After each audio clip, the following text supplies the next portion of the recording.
भाजपा सरकार के 10 माह का लेखा जोखा। भीलवाड़ा सांसद ने बीजेपी कार्यालय में की प्रेस वार्ता। भीलवाड़ा के सांसद दामोदर अग्रवाल ने भीलवाड़ा के भाजपा कार्यालय में आज दोपहर 4 बजे प्रेस वार्ता का आयोजन करते हुए बताया कि बिजली, पानी, रोजगार और उद्यमियों के उत्थान को लेकर बनाई गई कई योजनाएं राजस्थान सरकार ने आमजन को समर्पित की है। 10 माह में सरकार ने घोषणा पत्र के कई वादे पूरे किए हैं। गैस सिलेंडर, 3 लाख लखपति दीदी बनाने का लक्ष्य, पेपर लीक मामले में एक्शन, जल जीवन मिशन के जरिए 9 लाख घरों को कनेक्शन देने की घोषणा भजनलाल सरकार द्वारा की गई है। इसके साथ ही 3,325 मेगावाट की थर्मल परियोजना स्थापित करने के लिए भी एमओयू की गए हैं। बिजली उत्पादन में राजस्थान इससे अग्रणी बनेगा। उन्होंने कहा कि पेपर लीक मामले में 52 एफआईआर दर्ज कर 173 दोषियों को जेल भेजा गया है। इसके साथ ही एंटी गैंगस्टर टास्क फोर्स में 1131 हार्डकोर आरोपियों को गिरफ्तार कर सलाखों के पीछे भेजने का काम पिछले 10 महीनों में भजनलाल सरकार ने किया है। भाजपा जिला कार्यालय में प्रेस वार्ता को संबोधित करने के दौरान भाजपा के जिला अध्यक्ष प्रशांत मेवाड़ा, सहाड़ा के विधायक लादूलाल पीतलिया भी मौजूद थे। यतीम बच्चों, शिक्षा और चिकित्सा के लिए वक्फ की प्रॉपर्टी की इनकम का इस्तेमाल हो, वक्फ की प्रॉपर्टी कानून के दायरे में आवे और वक्फ कोर्ट के अधीन काम करे। वहां जिला अधिकारी केवल प्रवेश नहीं कर सके, जरूरत पड़े तो आवश्यक दखल भी कर सके।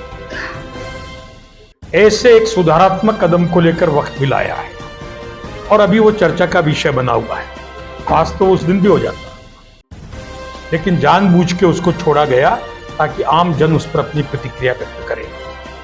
उस वक्फ बिल को लाने से रोकने के लिए कई हथकंडे अपनाए जा रहे हैं, ये भी एक उसमें कड़ी है। ऐसा हुआ तो ऐसा होगा, लेकिन केंद्र में और राज्य में बहुत ही सक्षम सरकार है।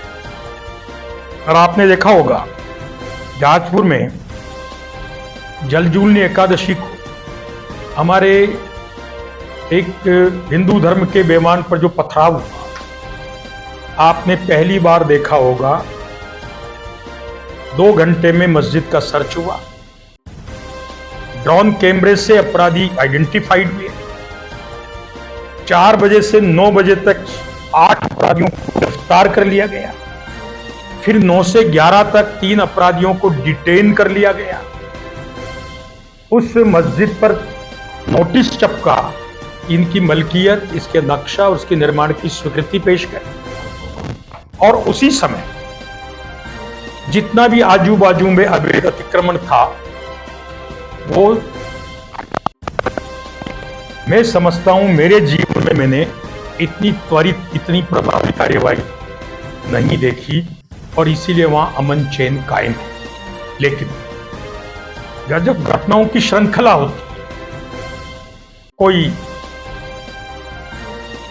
मांडलगढ़ विधानसभा में नारेबाजी करता है, कोई कोटड़ी में मूर्तियों को तोड़ने का दुस्साहस करता है, कोई शाहपुरा में गणेश पांडाल के विसर्जन के बाद पशुओं के अंश डाल देता है, तो रोष होना भी स्वाभाविक है। उस रोष की अभिव्यक्ति कल वहां थी, मैं भी वहां गया हूं। उनकी 14 डिमांड थी, जो मांगे त्वरित रूप से निस्तारण योग्य थी। हमने राजकुमार जी वहीं थे, इनसे पूछ लिया।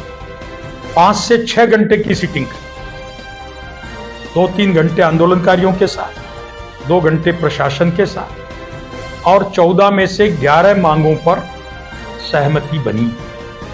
और 3 जो मांगे थी, उसमें कुछ अवैध निर्माण को ध्वस्त करने की बात थी, क्योंकि वो एक प्रक्रिया का हिस्सा है, वो तुरंत संभव नहीं है। उसके लिए प्रशासन ने 1 माह का जिसमें उनकी पटवारी